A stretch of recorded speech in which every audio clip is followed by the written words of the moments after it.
Hi guys, my name is Alex. I'm a sex coach, and welcome to another video of Sex Coach Reacts. This time I'm reacting to one of the top dogs on the internet these days, Joe Rogan himself, and he is with his guest Duncan Trussell talking about the NoFap movement and whether they agree with it, whether they disagree with it, and what are the pros and cons of it. And me being very anti-porn, which kind of makes me a proponent of NoFap, I thought that this would be a perfect video for me to react to. So, if that sounds interesting, and you want to see the analysis of a sex coach on Joe Rogan and his guest, then join me in this video. What do you think about the anti-fap movement?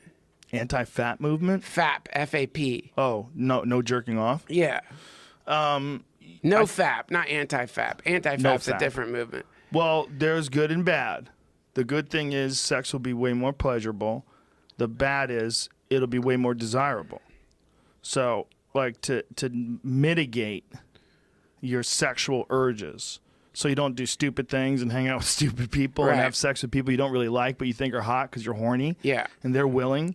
Which is a lot of people. They get roped up in these relationships with these guys and gals that they're not really in love with. Yeah. But they like to fuck. Right. You know? Alright, so his first point is pretty spot on, where yes, it'll make sex more pleasurable. It'll make sex more desirable as well, like he said. Obviously, right? Because you're not getting that sexual release from yourself. You're having it through sex. And if you cut out masturbation and you make that a point to not have any sexual release unless it's with another human being, and so you're depriving yourself of that sexual release through masturbation entirely, then yes, it's going to make sex better for one, because you're going to want it more, and when you're in that moment, you're going to be more present, more engaged, more horny, more aroused, and that mental side of the sex is going to be stronger and way more potent, so it's just going to make it feel better for you. Yeah, you're going to want it more in the beginning, but it really levels out over time, so if you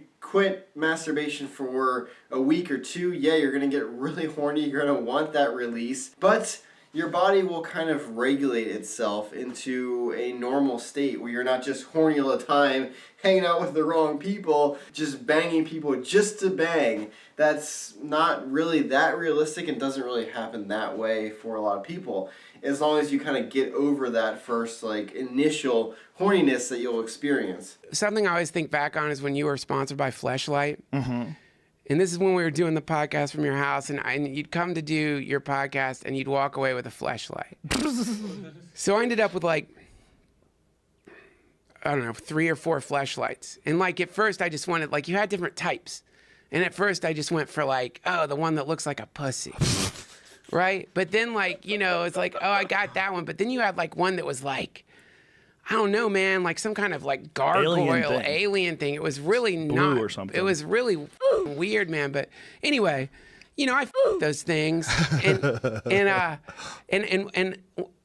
when I think back to it, it's like the first time I did it, it tricked my brain. Yeah.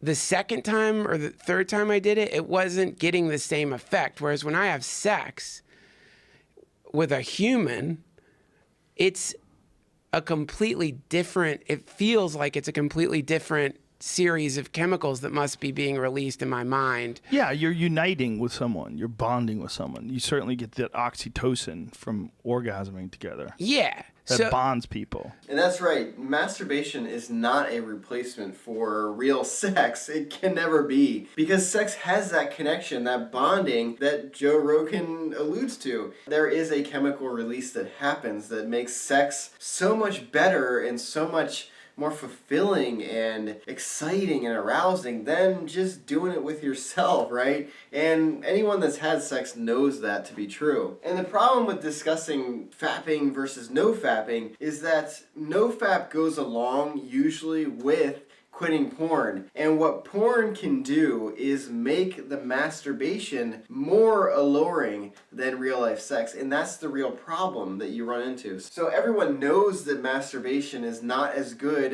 and it's not a comparable replacement to real life sex. That's already given. But when you have someone that's addicted to porn, like so many young people are these days, then masturbation starts to become better than real life sex because you're pairing it with that extremely stimulating thing you're getting on your computer screen or your phone screen or whatever the medium is. And what that does is it's so overstimulating that your brain downregulates sexual stimulation so that when you're with a boring person in real life, it becomes boring. It makes it boring. Porn literally makes real life sex boring. So when you do NoFap and you cut out porn, which is usually what happens when you do NoFap, it's basically the foundation of that movement in general, you kind of regain your sexuality. You kind of regain normal levels of functioning sexually. You become a functioning sexual human being, where these real life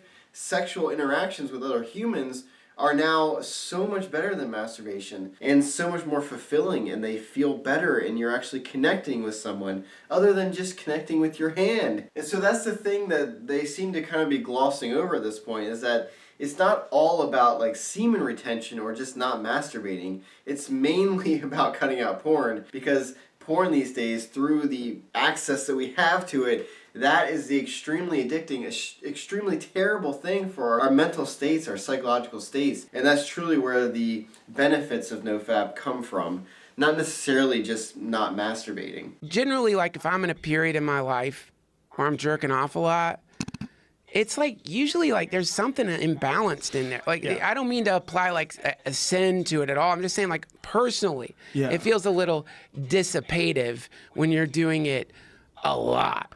I don't know. No, I completely agree.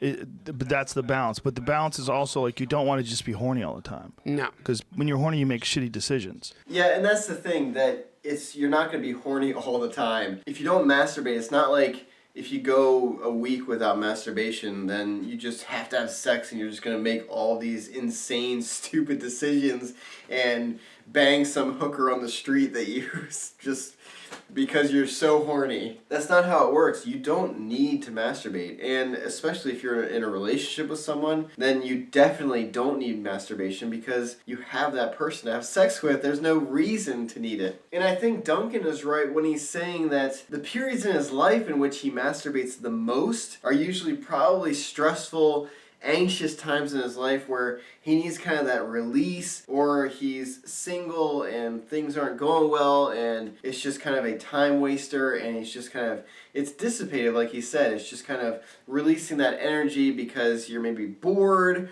or you're stressed, like I mentioned before. And so it's not always associated with like healthy sexual functioning, like Joe Rogan seems to imply that, oh, we only masturbate just to kind of dampen our horniness so that we can function in real life without banging everything we see. There's much more to it than that, right? It's a behavior that's often paired with kind of not the best situations in life. And porn, like I mentioned before, will pull you down to that level of apathy, of depression, of social anxiety, where the only thing good in your life becomes that porn and that masturbation. And in those cases, stopping the masturbation and stopping the porn is the best thing that you can possibly do for yourself. And it's not going to make you some raging, horny, crazy person that just wants to have sex with anything they see. So you'll date someone just for sex. Yeah, well, you need to, I think that there is something to be said for figuring out how to deal with, that kind of energy. That's an energetic state. Like, if suddenly you get, being horny is an energetic state. Yeah. It's energy. Like, if you're really horny and you sit and, watch the feeling itself, it's electrical. Like, you can feel it moving around in your body. It can almost make you twitchy a little bit. Like, it's like a very potent, energetic state. So theoretically, instead of trying to the question would be rather, is there a way to release that energy that isn't through the tip of my dick in the form of DNA? Is there a way for me to release that energy in other ways, or is the only way, the only valve on that to come? That's a question. What do you think? I think when this natural buildup happens, it makes people more easily aroused. It makes people more concentrating on sex. And I think that that can put you out of balance too. You could be put out of balance both by too much masturbation. You could definitely be put out of balance by too much desire for sex. Yeah. Because you're just horny. Sure. And you could just take care of it yourself and you'd be relieved, and then you could think clear. All right, so Duncan is exactly right in his question. Can you transform that energetic state of horniness and arousal into something productive, into something else other than just that release, that sexual release? Can you kind of transform that energy? And that's the whole idea behind semen retention, where men will not have any sexual release in order to always have that aroused, horny state and then redirect that energy into other things. And you absolutely can do that. It's not an impossible thing to do. And often going without those sexual rewards and in your mind deciding that you will not be rewarded in that way, it kind of causes you to try to seek rewards in a different way through accomplishments or success or achievements or just finishing something that you started. So it's a super valid point that stopping masturbation, stopping that sexual release can give you the energy, and maybe the better word for it is motivation, to do things that you wouldn't normally do or might not have the motivation to do had you just kind of released that sexual energy all the time,